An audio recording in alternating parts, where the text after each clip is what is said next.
In this video, we're going to talk about how to find dividend per share. We already have an example on the screen, so let's quickly jump right into it. I'll write down solution here, and then before we solve anything, I'd like you to know that there's a formula that we use to calculate dividend per share. So dividend per share can be calculated using the formula of total dividend divided by outstanding shares. So we are going to be using this formula to solve this question. Now, the question in hand says a manufacturing corporation declares a total dividend of $5 million for the fiscal year. This simply tells us that the total dividend is equal to $5 million. And then we are then told that the company has 2.5 million ordinary shares outstanding. Calculate the dividend per shares. So we do that the outstanding shares is equal to 2.5 million. And then from here, it is simply, we can simply just plug in these values to this formula so that we can say the dividend per share is equal to, the total dividend is $5 million. So I'll write 5 million here divided by the outstanding shares is 2.5 million. So this is 2.5 million. And then if you divide 5 million by 2.5 million, you get $2. So the dividend per share is $2 per share for this question.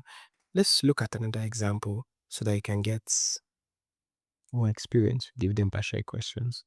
So this second example is slightly different, but you can pause the video and try to solve it yourself. Solve it, I'll write out solution here. Now we are told that a technology firm earns a net income of 12 billion for the year.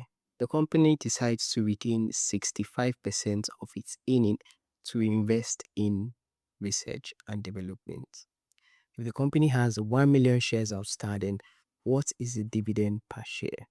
Now we know that dividend per share is equal to total dividend, which is the amount the company is willing to pay out, right? Divided by outstanding shares. Now, from our question, we're told the outstanding shares directly to be 1 million shares. So we can just write out here, outstanding shares is equal to 1 million. But then we're not told directly the total dividend, but they were told that the net income of the company is $12 million and that the company is willing to reinvest 65% of that $12 million into research and development. That means that the company is going to have a payout ratio of 100 minus 65%. So to help us calculate the total dividends in this case, we see total dividend, because the company is not paying out all its income, we can say that income times the payout ratio will be the total dividend. Payout ratio is simply the amount of money that the company is willing to give out. And the company is willing to retain 65% so that the payout ratio, so I'll say but payout ratio is 100 minus 65. That is the money the company is willing to retain. So this would be 35%.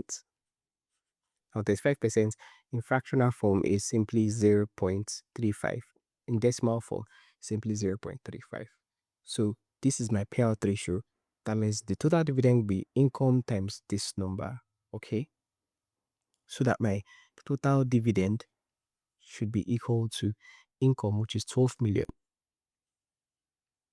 times 0.35. So 12 million times 0.35 is equal to 4.2 million. So the total dividend here is 4.2 million. That will tell us that our dividend per share is equal to $4.2 million divided by 1 million. So that simply tells us that the company will be paying out $4.2 per share. So that's how to calculate the dividend per share. Have you learned something? If you like this video, leave a comment, share it with your friends, and subscribe to the channel. Thank you for watching.